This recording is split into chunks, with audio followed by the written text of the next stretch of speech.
Morning, church family. Good morning. It's great to see. I know some of us have been watching and worshiping online and joining in online. It's great to see a few faces that we haven't had a chance to see in person. I'm really excited to be more back toward normalcy and restored. I know we're not there yet, but we're well on our way, and it feels good. Open your Bibles to Luke chapter 5, where we will be studying again, continuing our series in the book of Luke. Luke chapter 5. If you're using a pew Bible, that's on page 861. Luke 5, page 861. I can't forget this story that R.C. Sproul tells, the late R.C. Sproul tells in this one book of his. He wrote a book called What is Reformed Theology? In the introduction of this book, he talks about how he was invited to come and speak at a Christian college. He was invited to come and to actually lecture to the professors and to talk about kind of the state of the union of this school and help them sort through and see some things that they may not be seeing because they feel like they were kind of lost their vision and were a little off track and needed to find some recentering. And so he arrives at the college campus at this Christian university. And he gets the full tour. Somebody takes him, starts walking him around the campus and showing him the different departments, different rooms, different wings, and things like that. And because he used to teach theology at a school, he said, I was kind of looking for the theology department. I really wanted to find the theology department, but I couldn't find it. We kept going from department to department to department. And he said, this is a Christian college. I know there's going to be a theology department somewhere in here.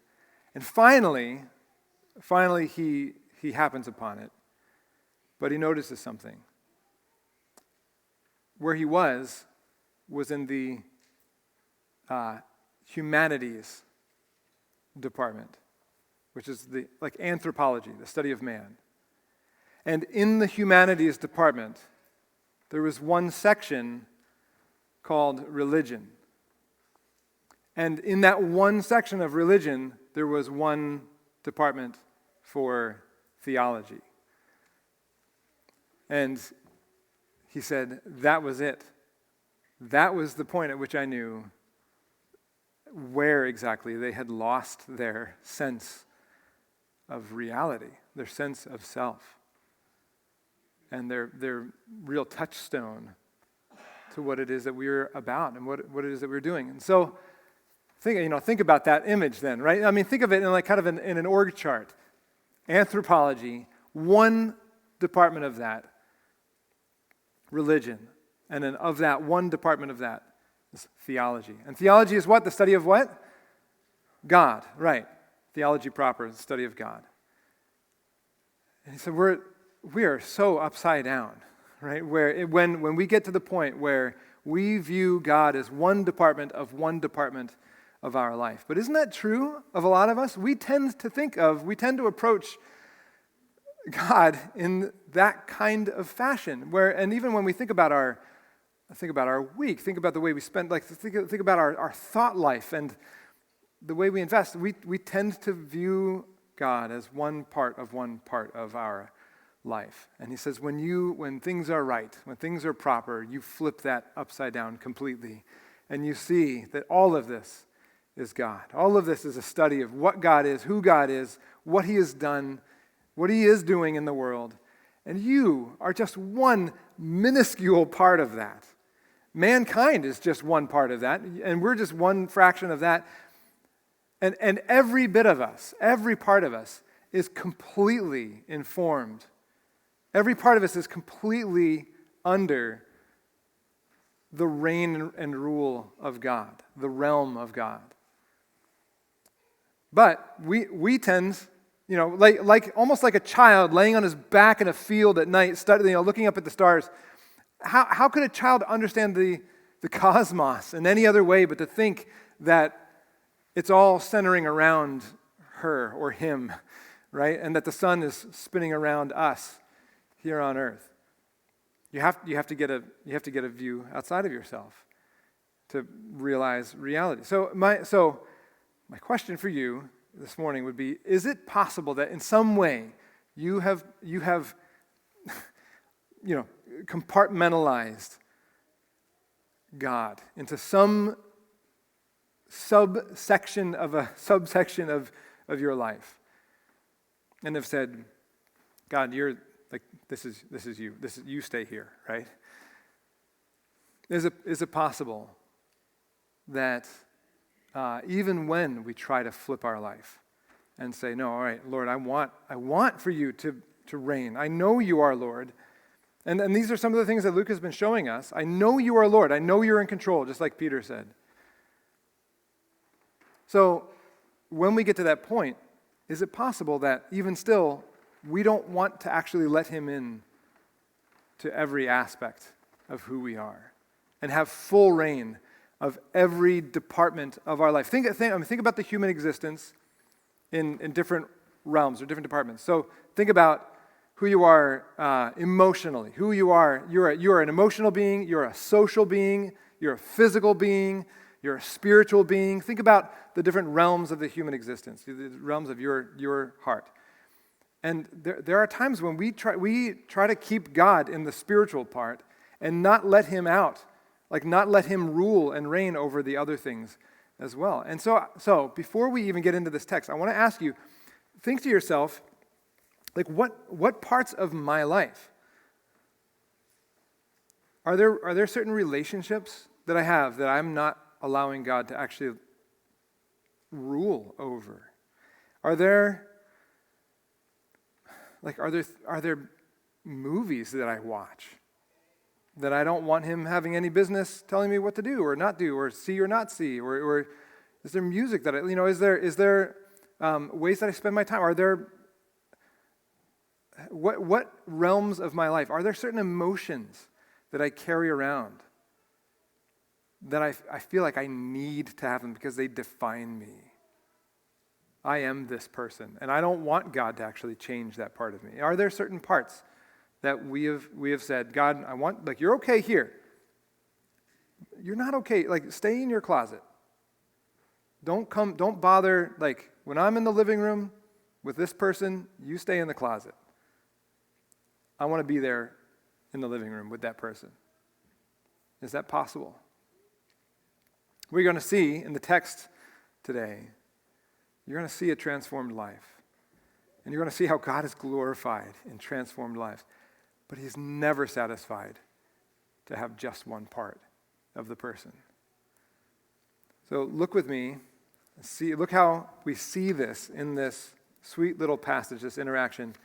In Luke chapter 5, verse 12, we're only going to read a few verses. And I'm going to stop along the way and comment along the way to explain some things. So Luke chapter 5, starting with verse 12.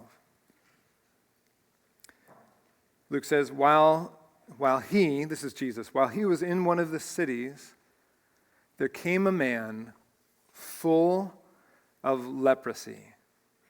I'll pause here already because you and I we are so far removed from even this word, this idea of leprosy. We have to work a little bit, right, to comprehend the full weight of what's happening here, even in this scene.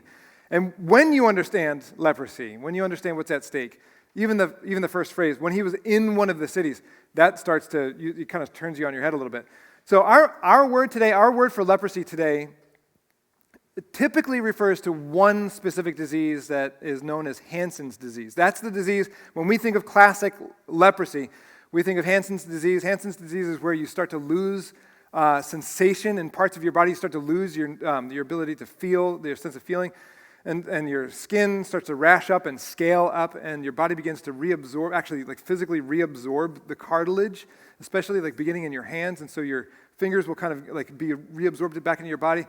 We typically think of leprosy as somebody losing body parts. And actually, that doesn't happen because of leprosy. It happens, but not because of leprosy. It happens because that person can't feel their appendages, and so they'll get a cut. It'll get infected. They don't know it. It'll get beyond repair, and they'll end up losing limbs, losing parts of their body because of leprosy. It's a second-hand effect.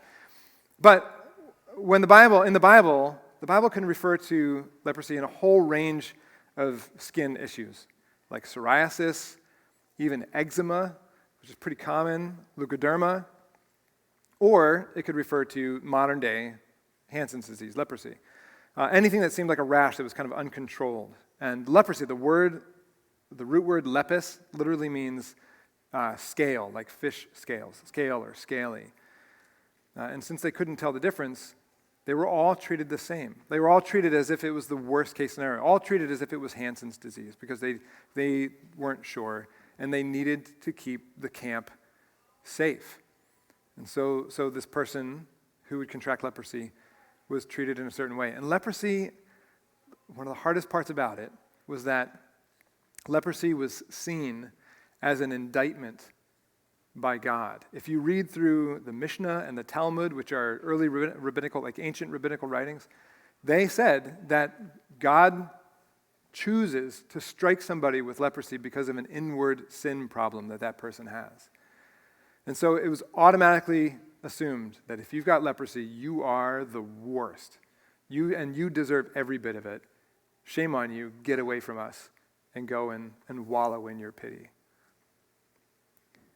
One of the difficult things, too, is that it's transmitted, and this will sound eerily familiar, it's transmitted through aerosolized droplets. And so the Old Testament law said that you had to wear a face covering and maintain physical distance. The Talmud, which I just referenced, said that you had to stay 6 feet apart from one another. Sound like so we can pick up some bits of this, right? We understand this. Now, I mean, and the disease was awful. It was dangerous. But that's not actually the worst part. The worst part of the disease is what it does to the rest of your life. What it does to the entirety of the human existence. And this is what would happen. In Leviticus chapter 13, if you're ever fascinated by the subject, you want to read up on it, go to Leviticus 13 and 14. Leviticus 13 says this: a leprous person who has the disease, number one, must wear torn clothes. It's a public, visible warning. It must let down the hair of his head and hang loose. Must cover up his upper lip with a face covering. It must cry out, unclean, unclean, in order to keep that physical distance. And must remain unclean as long as he has the disease. He must live alone. His dwelling must be outside the camp. So, torn clothes, long hair, physically untouchable, outside the camp. And this word, the word that you need to cue in on here, is unclean. Because that's a loaded word. It means, to a Jewish part of the covenant community, what that means is that you are ceremonially unclean. You in God's sight, you are unacceptable, and you're unclean, and you have to go through a process in order to become acceptable again before Him. But in their case, if they're not healed, there's no way for them to become unclean unless some miracle happened and the disease went away. It means that you cannot come into God's presence. So now think with me. If you remember, there was another time in Old Testament law where you would tear clothes and let your hair go wild. It was when you were commemorating the dead or mourning the dead at a funeral. And there was another defilement that had to remain ever outside the camp and never to be touched. In fact, of the 61 defilements in the Old Testament law, leprosy was the second worst defilement. This one was the worst defilement, and that was a dead body, always to be kept outside the camp. So, if you're a Jewish person and you're reading this law and you're hearing these images and picturing what this person has to become, what you hear is they are a walking, living death. That's leprosy, right? And it didn't just destroy you physically, it destroyed you in every way. It destroyed you socially, outcast and dying socially. You were emotionally empty and dying. As a result, you were spiritually separate and dying, disallowed from corporate worship. And in a way, friends, like this is Like what an incredible picture of us, right? This is us. This is a vivid walking picture of you and I before God forgave us, right? Sin corrupts completely every aspect of life.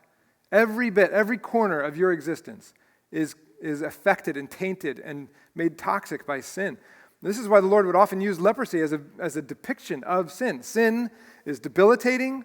I mean, think about this. Sin is repulsive. Just like a leper would have been, this rancid smell would have come from this person who was literally rotting as they were living.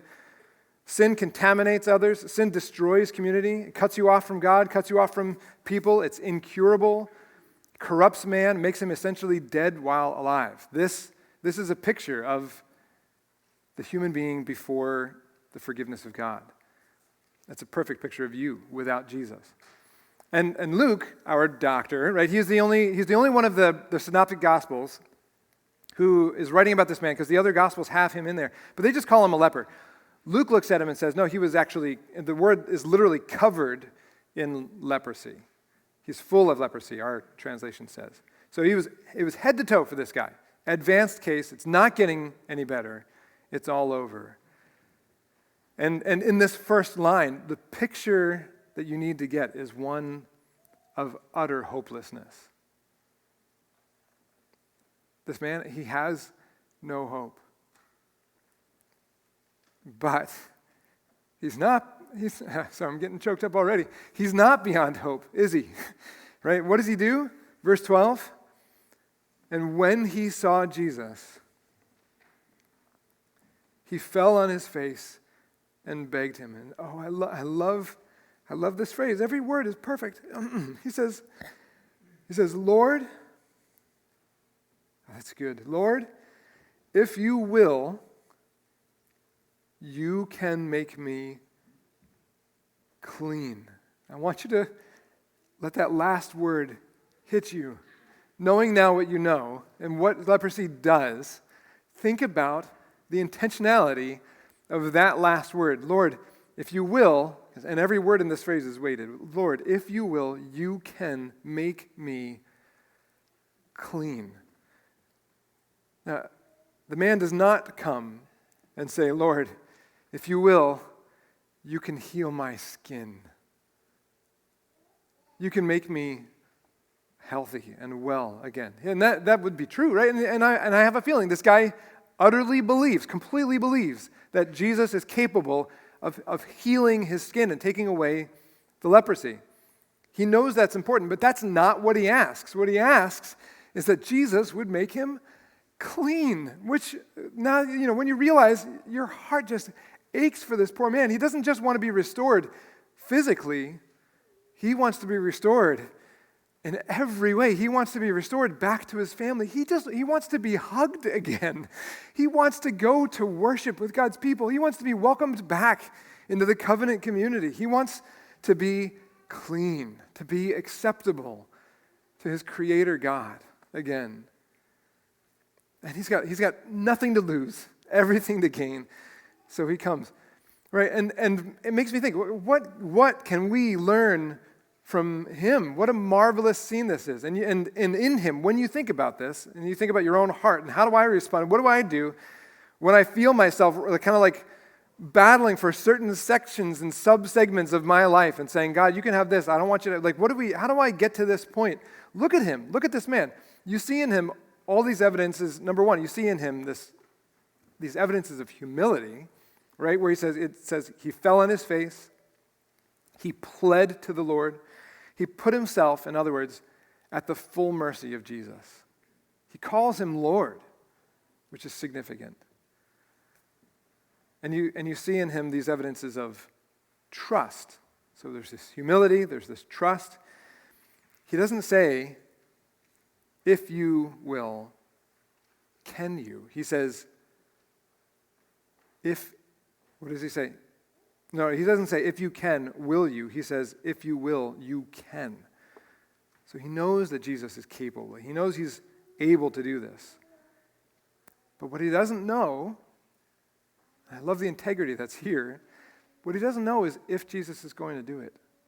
He says, I know you are powerful enough. I've heard the stories Or maybe he's even seen from a distance. Who knows? I know you're capable of doing this. Lord, I don't know if you're going to choose. I don't know if you're going to choose me right now. And doesn't this, like, in a way, this makes me think, like, when I struggle, when I'm in those moments where I'm like, Lord, I don't know if I want to trust you. Like, I don't know if I want you to have every single part of my heart and my life. This is what it comes down to. A lot of times it's, I know you're capable, but I don't know if you actually want for my good. I don't know. And so, and the man says, if you will, if you choose, I'm just putting myself completely at your mercy, right? And this is totally against, by the way, it's totally against any semblance of this, like, name it and claim it kind of garbage that's in our Christian subcultures today. Like, you need to have faith. You need to be able to pray boldly. You need to manifest this thing. If you can concentrate and think about yourself, one of my coworkers was telling me about manifesting and how she's seeing it all over Facebook these days, and how her coworkers some of her colleagues are like manifesting success today, or manifesting happiness today, or manifesting whatever today. It's a new packaging of a very old, diabolical message of the prosperity gospel, saying, you deserve this, you can get it, you just need the faith, and you need to envision it, and you can do it. God wants to give it, you just got to grab at it. But no, this man just flips that. He just totally upends that and says, you might not. Maybe you won't. But here I am, and all of me is at stake. Will you make me clean? I know you can. I love his body was in bad shape, but his heart was right where it needed to be.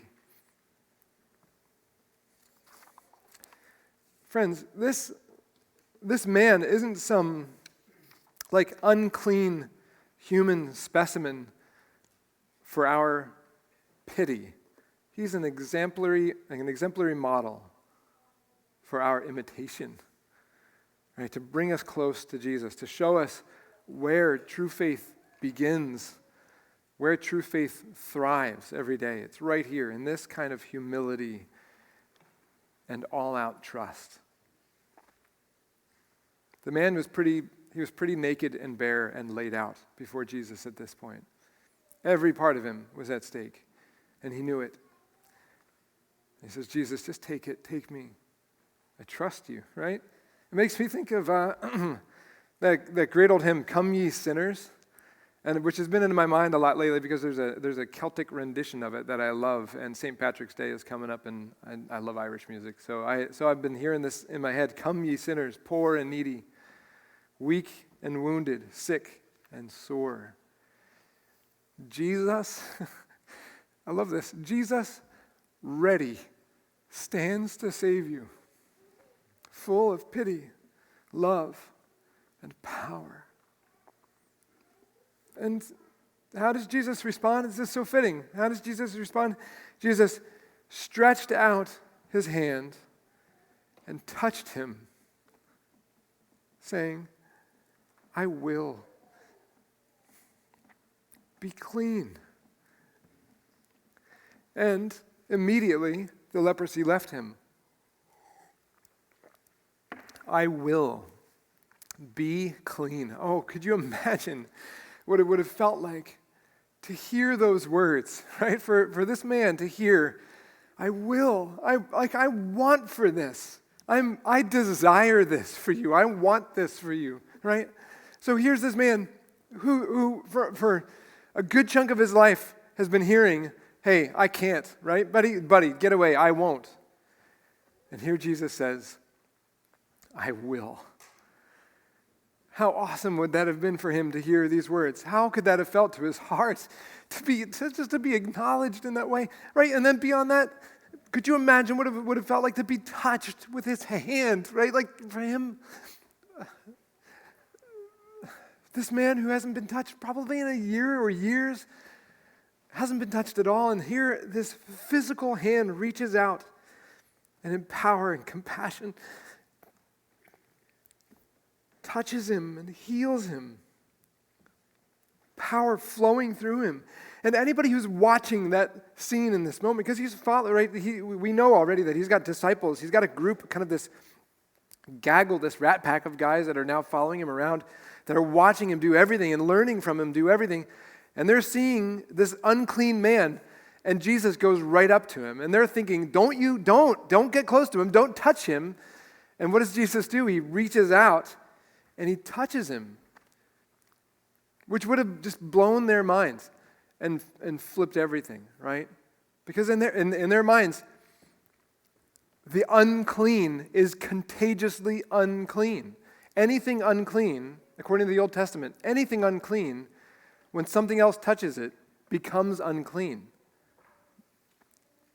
There's only one thing in the Old Testament that reverses that. I don't know if you remember. It's the one thing, if you touch it, it is so holy you would die. And the one thing that when something touches it, it becomes holy. And it's the Ark of the Covenant. And here in living person is the Ark fulfilled, the covenant fulfilled. And here he comes to earth, and what he touches he is contagiously clean.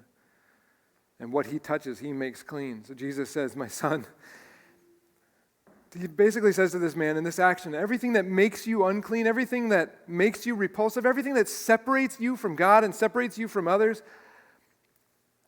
I'm willing to take that on. I'm willing to absorb that into myself. And everything that makes me awesome, everything that makes me lovely, everything that makes me pleasing and acceptable to God, everything that binds me to the people of God, here, I give it to you in that touch, in that moment. What an exchange, right? This is what Paul writes about in 2 Corinthians chapter 5. This is what happens to us. He says, for our sake, God made him who knew no sin to become sin, so that in him we might become the righteousness of God. This great exchange. If anybody else touched him, the opposite would have happened. And it says, and immediately the leprosy left him. Immediately. His eyebrows regrown. Immediately. His skin smooth and shiny. Immediately. It makes me even wonder, like in that moment, like did the flakes like actually fall off? I mean, what could this have looked like to see this man just transformed in front of their eyes? It would have been such a marvel. His hair regrown. His hands made strong and flexible again, immediately. But Jesus doesn't stop there, and this is where I want you to catch this. This is important for us.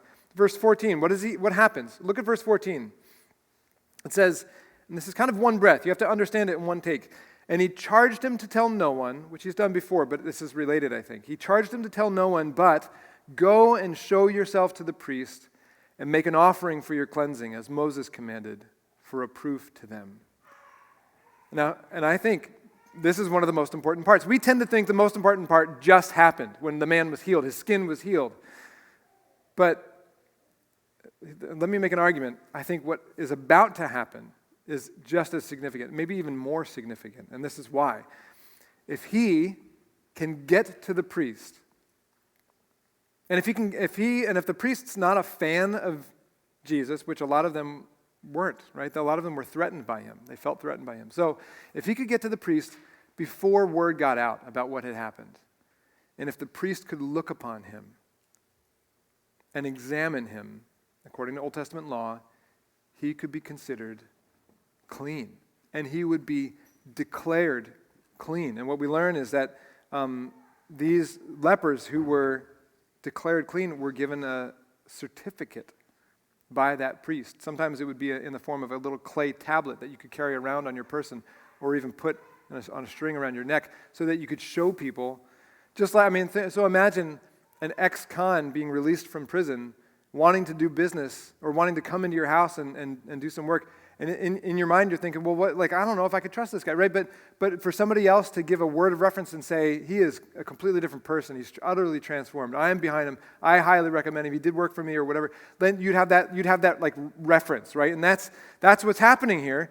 This priest would be able to see and declare him clean, which is the whole, that's what he wanted. That's what he asked for.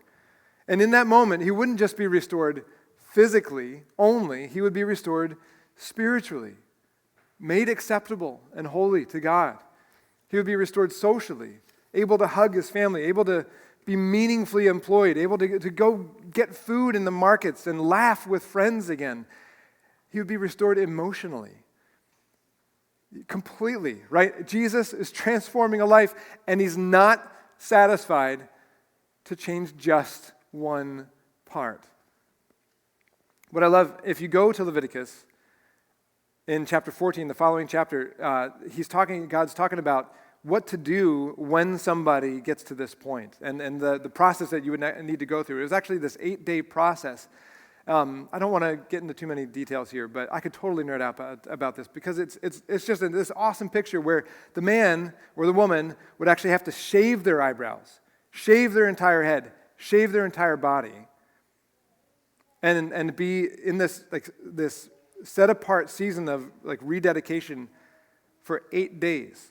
And if you remember, a child when it's born would be named on its 8th day, when it was circumcised or when it was dedicated. And so in a way, what this is symbolizing was the rebirth of this person, the remaking of this person. And then the sacrifice that was made was really cool. You would have to take 2 birds, 2 clean birds. One of them you would sacrifice, you would kill. And you would do it over a bowl, and you would let its blood into the bowl. And then the other one, you would mark in the blood. And then the man himself, the leper, would take it outside and let it fly free. Free because it was marked by the blood of the atoning sacrifice.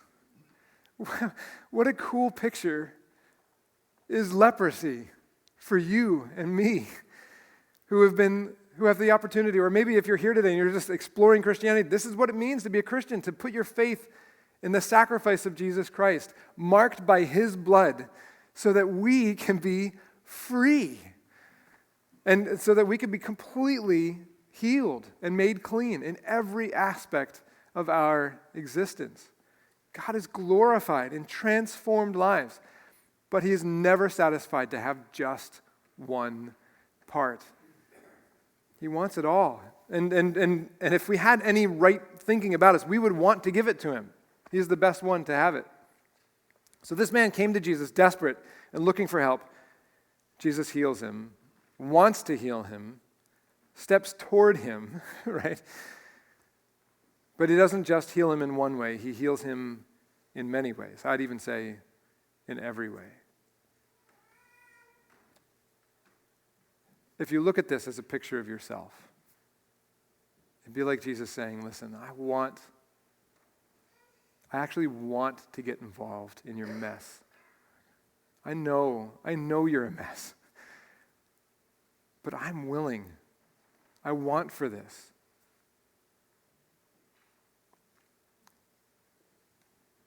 But are you ready? Right? Do you know what you're asking when you ask him to make you clean? God is glorified in transformed lives, and he isn't satisfied to change just one part. C.S. Lewis, at the very end of his great book, Mere Christianity, shares this explanation of, or an illustration of kind of what it's like to be sanctified, to be changed by faith, to be changed by God. He says, imagine yourself as a living house. God comes in to rebuild that house, and at first, perhaps, you can understand what he's doing. He's getting the drains right, stopping the leaks in the roof, and so on, and you knew those jobs needed to be doing, so you're not surprised. But presently, he starts knocking the house about in a way that hurts abominably. It does not seem to make any sense. What on earth is he up to? And the explanation is that he is building quite a different house from the one you thought of. Throwing out a new wing here, putting on an extra floor there, running up towers, making courtyards. You thought you were being made into a decent little cottage, but he's building a palace that he intends to come and live in himself. God is glorified in transformed lives, but he's never satisfied to have just one part. I would ask you, friends, in this next moments as we worship, as you go home this afternoon, look for areas and ask yourself, Lord, in what ways am I still kind of keeping you out? It's kind of like spring cleaning. I know the season's here, and I love spring cleaning. I'm almost addicted to it. Like, I love getting into something.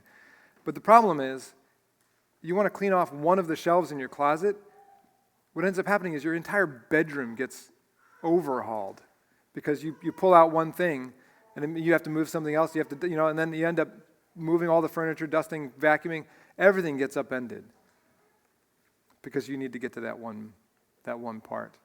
What kind of spring cleaning might need to happen in your life? Give it to him all. Will you pray with me?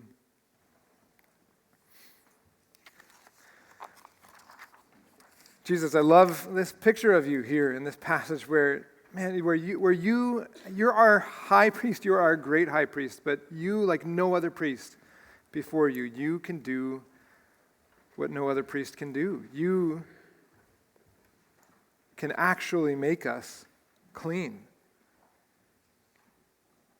And your holiness is contagious.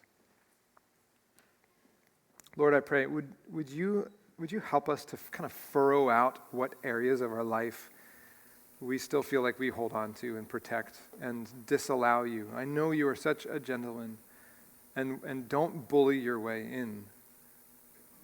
Forgive us when we, out of a skepticism or lack of faith, kind of hold on to those areas where we don't want to fully trust you. And Lord, I pray, would you, where sin corrupts completely, would you heal us wholly?